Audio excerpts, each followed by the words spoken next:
The Motor Enthusiasts Club hosted the 4th and 5th rounds run of the 2023 Alekto Irish Hillclimb and Sprint Championship.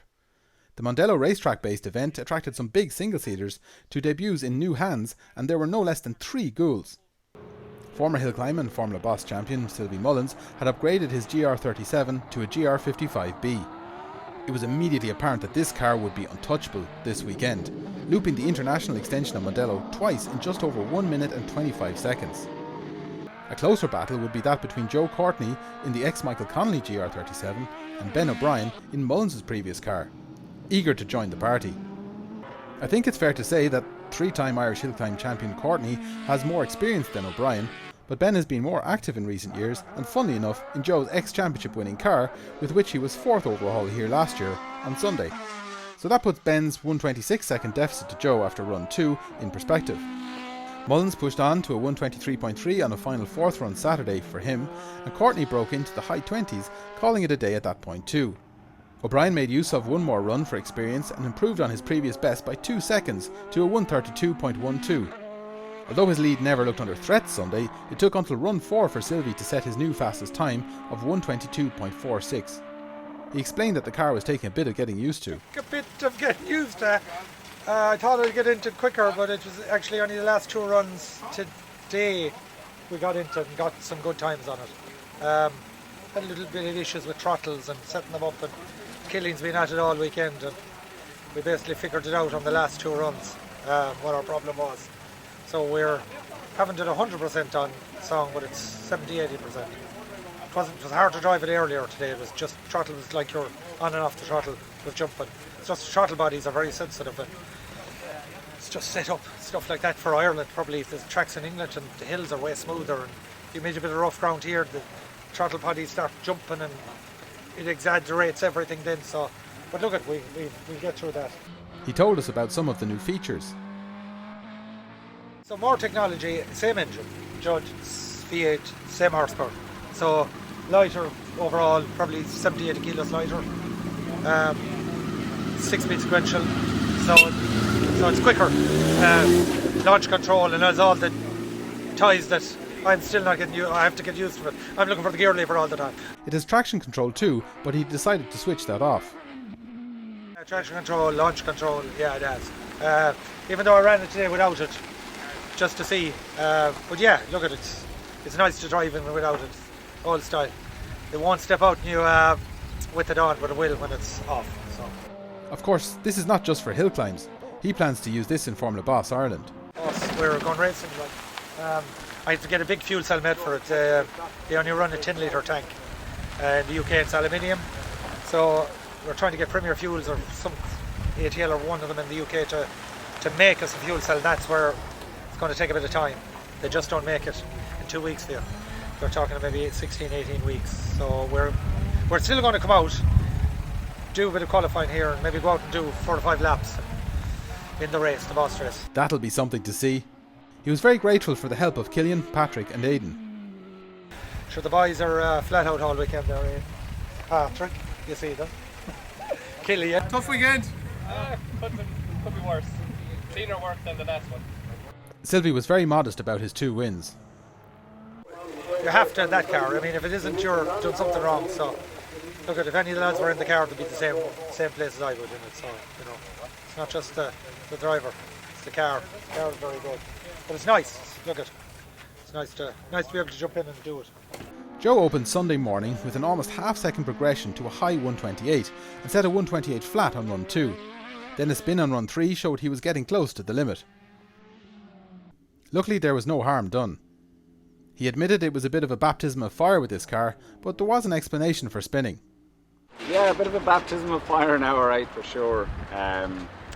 The fantastic car, like really well put together. Power is unbelievable in it.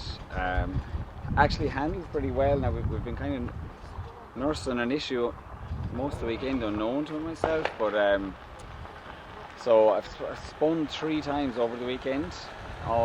Which I'd have to say is very unusual for you. Yeah, and I was playing around at the back end and playing around, and eventually I figured out there's a joint moving in the front suspension, and it was moving quite a bit, but every time we were back on the paddock, it kind of popped it back into place. But just on the last run, we were lucky enough that it stayed out so we could spot it. But other than that, brilliant weekend. The car just put fuel in, press the button and go. So first time out with a car that's as big and as complex as that, I suppose. Delighted to be able to just sit in and go, you know. Remarkably, Joe manages to run the complex car without a crew. It's doable, just about. It's hard work now, but you're watching batteries and that kind of stuff. But we're learning with the car as well, so didn't want to take any chances. But it's possible to do it on your own. But you won't need to go to the gym in the evening afterwards, anyways. Put it that way.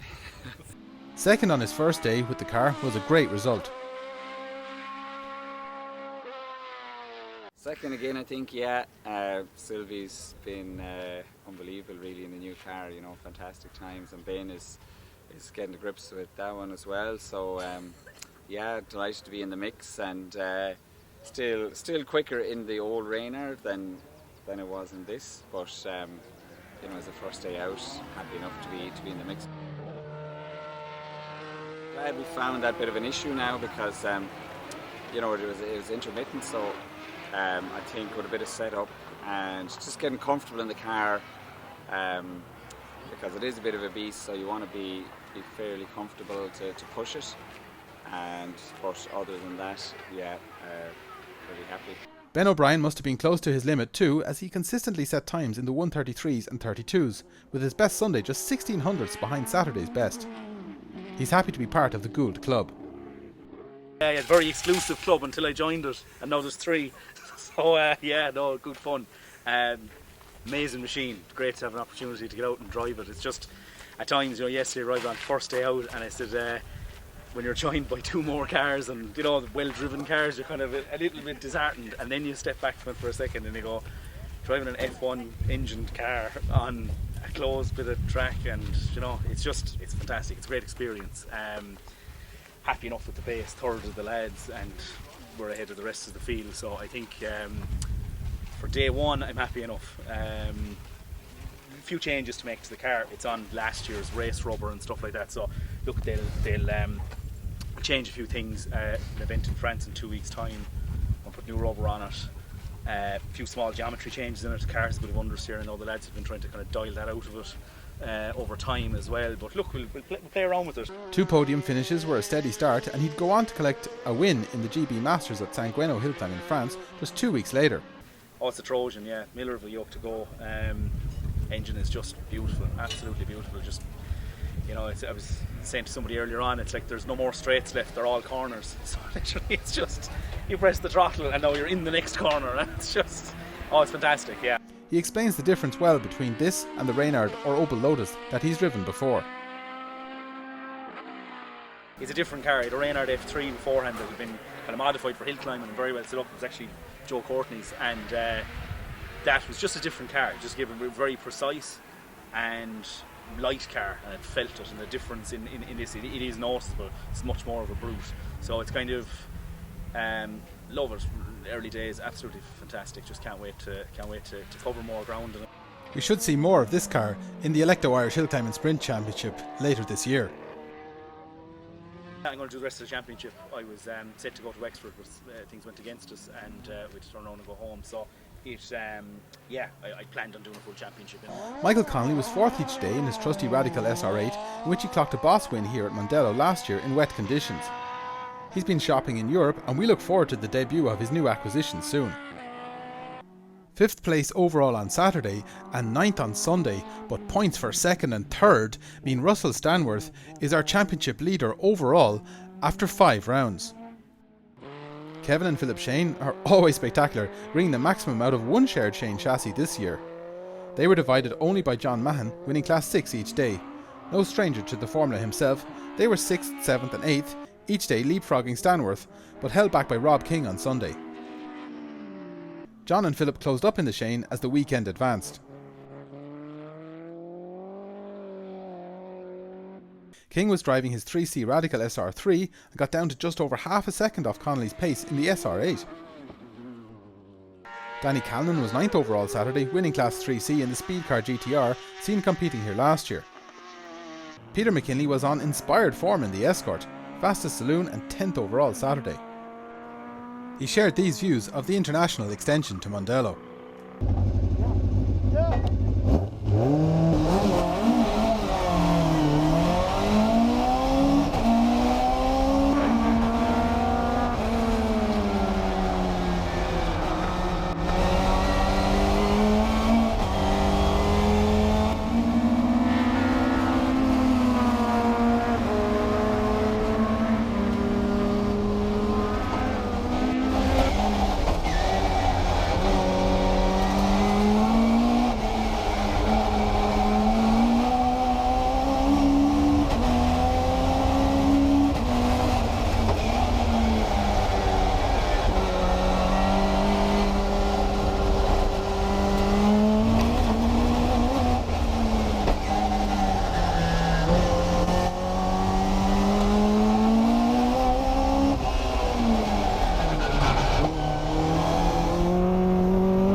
Shane Bell bumped him out of the top 10 Sunday, collecting fastest saloon himself that day and winning 3B in the Subaru Impreza. He'd been second in the class the first day. Dara Fay was 12th overall both days in the Suzuki Swift, taking Class 1A by a large margin each time.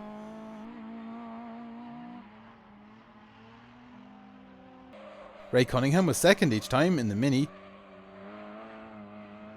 and Elaine Kerwin was third in the front-wheel drive Toyota Starlet.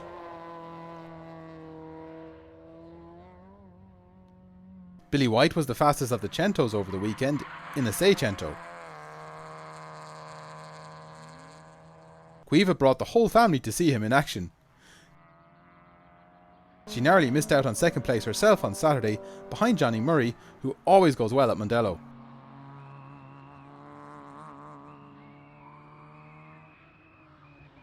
Mark Elliott put his rear-wheel drive Starlet at the top of Class 2 on Saturday after a close battle with Chris Snow's Honda Civic. The margin was just 300ths after the fourth run, but Mark found almost half a second on run 5. He led again Sunday until Chris really found his pace on run 3. Another final run dash brought the Starlet back to 3/10 behind the Civic for the day.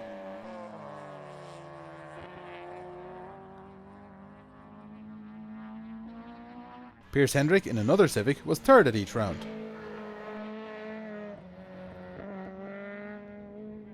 Brian Kerwin won Class 3A both days, but found himself locked in a battle with 1A's Dara Fay for overall position. Last year's two fastest saloons were separated by just 1100 Saturday and less than half that Sunday. Brian had to watch over his shoulder as James Doherty was making a return in the rear-wheel drive Starlet to assess the pace of the current generation of hill climbers, second in the class each day. Tommy Gardner was third on Saturday in the Honda Civic. While Jack Byrne is moving through the family stable after an impressive performance with the Ford Ka in Wexford, he put the Peugeot 306 S16 through its paces for a third place Sunday. Behind Peter McKinley and Shane Bell in 3B, Willie Barrett diffused his way to third place the first day in his Honda Civic, but was blown back to fourth by Aina Carroll's Turbo Civic on the second.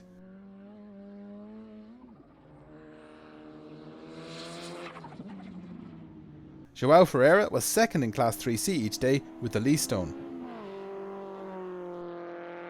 Stephen Kelly was fastest in Class 4 on scratch times both days in a Mallock MK23. Seamus Hobbs was second each time in the Maguire Mini. John Farrell was third on Sunday in the Mark 1 Escort, while Brendan Keane had been third Saturday and first on handicap in another Malloch. It was great to see Mick O'Shea back in action for fourth in the class each day in the MGB GT. Mick and John have enjoyed years of competition together in Class 4. Ken McAvoy was fifth each time in the 1934 Riley TT Sprite. Ed Cassidy took the two sixth places in the Iona Special, followed by Nick Bennett, who took the Handicap Award on Sunday with the Alvis Silver Eagle. Sean McNamara narrowly missed out on a top 10 result on Saturday, but won Class 5 on both occasions in the Van Diemen. Enda Byrne was second in the class both days with the Formula V, shared with Siobhan McCann. Siobhan improved steadily throughout the first day. Her final time was quicker than 3 of Enda's times. On the second day, her best was quicker than all but 1 of his. Seamus Anderson found his pace on run 2 Saturday in the Ford Anglia and just got down to within 0.2 of it again on runs 4 and 5 Sunday, winning Class 8A each time. Andy Purser followed a similar pattern in the Peugeot 205, peaking on run 2 Saturday, but managed to shave 1600ths off that on run 3 Sunday to take 2 second places in the class. Graham Bradley took the Class 8B win on Saturday in his Honda Civic. He was second to Mark Hayden's Darien T9 on Sunday and followed by Danny McCormick in a similar Civic the second day.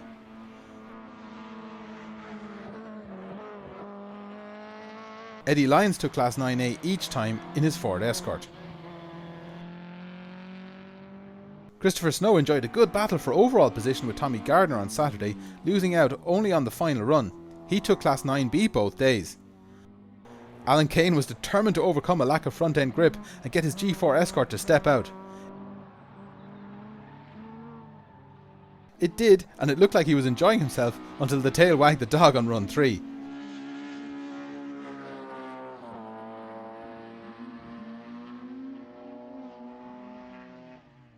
But no harm done. Wayne Kehoe took 2 class wins in a Skoda Fabia S2000 in Class 10. Alan Ferris was second to him Sunday in his father's BMW Compact. Tony had achieved the same result Saturday. The successful weekend sport was brought to a close with a trophy awarded in honour of Frank Nuttall. Last trophy is in honour of Frank Nuttall, who was a great friend to MEC, and the trophy is being awarded to the fastest pre-55 car over the 2 days on handicap, and Ken McAvoy has won that. Now unfortunately Ken can't be with us this evening. His friend